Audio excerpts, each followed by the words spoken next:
Everyone, welcome to my YouTube channel. আমি শাশ্বতী এবং আজকে আমার ভিডিওর টপিকটা হলো বিশ্ব যিনি কিনা মহাভারতের একটি খুব ইম্পর্ট্যান্ট রোল প্লে করেছেন। সো আজকে আমি তোমাদের সাথে শেয়ার করবো যে বিশ্ব মহাভারতে কিভাবে একটা ইম্পর্ট্যান্ট রোল প্লে করেছেন। আর তোমাদের সাথে আমি শেয়ার করব যে কিছু রিলেটেড কিছু ইম্পর্ট্যান্ট পয়েন্টস অ্যান্ড রিলেটেড কিছু ইম্পর্ট্যান্ট কোয়েশ্চেন্স যেগুলো সচরাচর কোশ্চেন পেপারে এসে থাকে। সো চলো বেশি দেরি করে ভিডিওটি শুরু করা যায়। দ্য সিকুয়েল টু ডাইসিং, এটা হলো মহাভারতের একটি ধ্রুপদী ভারতের একটি প্রধান সংস্কৃত মহাকাব্য যা শুধুমাত্র থিওর সাহিত্য এবং অন্যান্য শিল্প নয় এবং এখানকার মানুষের জীবনকে প্রভাবিত করেছে।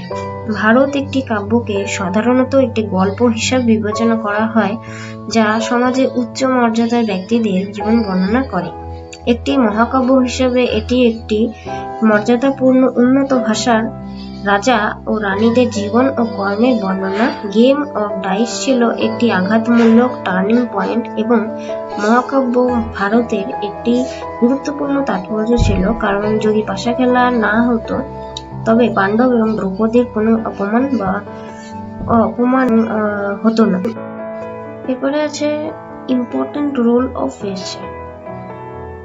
তো এই ব্যাসের গুরুত্বপূর্ণ ভূমিকাটা কি ছিল? মহাভারতের রচয়িতা এবং একটি চরিত্র উভয় হিসেবে বিবেচনা করা হয়। মহাকাব্যে তিনি অত্যন্ত গুরুত্বপূর্ণ ভূমিকা পালন করেন। তিনি ছিলেন মুনি পরাশর এবং সত্যবতীর পুত্র। সত্যবতী অবিবাহিত ছিলেন সে সময়। তিনি ছিলেন ধৃতরাষ্ট্র, পাণ্ডু ও বিদুরের জৈবিক পিতা। তিনি সঞ্জয়কে ঐশ্বরিক দৃষ্টি দিয়েছিলেন, যিনি কুরুক্ষেত্রে যুদ্ধ দেখতে এবং ধৃতরাষ্ট্রের কাছে তার বর্ণনা করতে পারেন। তার মায়ের অনুরোধে তিনি নিয়োগ পদ্ধতিতে অম্বালিকা এবং একজন দাসীকে গর্ভধারণ করেন এবং জৈবিক পিতা হন। তাকে অনেকগুলি উল্লেখযোগ্য ধর্মগ্রন্থের সংকলক হিসাবেও বিবেচনা করে। ব্যাস সম্ভবত হিন্দু ধর্মের ইতিহাসে সর্বশ্রেষ্ঠ ঋষি। তিনি 4টি বেদ সম্পাদনা করেন এবং 18টি পুরাণ রচনা করেন। এবং অ্যানালাইসিস অর্থাৎ বিশ্লেষণ, এটা কি আছে যে যখন খেলার মাঝখানে বিদুর ধৃতরাষ্ট্রের সাথে কথা বলেন, তিনি রাজাকে বলেছিলেন যে ইতিমধ্যে তাকে দুর্যোধনের বিরুদ্ধে সতর্ক করেছিলেন যখন তিনি জন্মগ্রহণ করেছিলেন এবং মহিলারা ভালো ছিল না। তিনি ধৃতরাষ্ট্রের কাছে বিভিন্ন উদাহরণ উল্লেখ করেছিলেন যেখানে রাজারা সমাজের কল্যাণের জন্য তাদের নিজেদের সন্তানদের ত্যাগ করেছিলেন।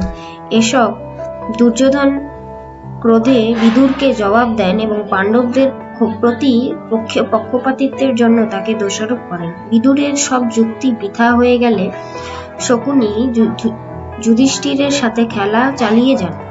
যুধিষ্ঠির যখন তার সমস্ত ধন সম্পদ হারিয়ে ফেলেন, তখন তিনি জুয়া খেলে তার পশু, বৃত্ত, জমি এবং দেশ নিয়ে যান, তার যেখানেই থামা উচিত।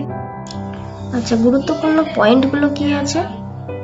একটি গুরুত্বপূর্ণ মোড় ছিল যখন খেলাটি ছোট ছোট বাজি যেমন পার্ল, সোনা, পশু ইত্যাদি দিয়ে শুরু হয়েছিল। শেষ পর্যন্ত এটি পাণ্ডবদের জন্য একটি দুঃস্বপ্নে পরিণত হয়েছিল। এটি প্রকৃতিগত ছিল। বিদুর ইতিমধ্যে দুর্যোধনের পক্ষ থেকে খারাপ খেলার সন্দেহ করেছিল।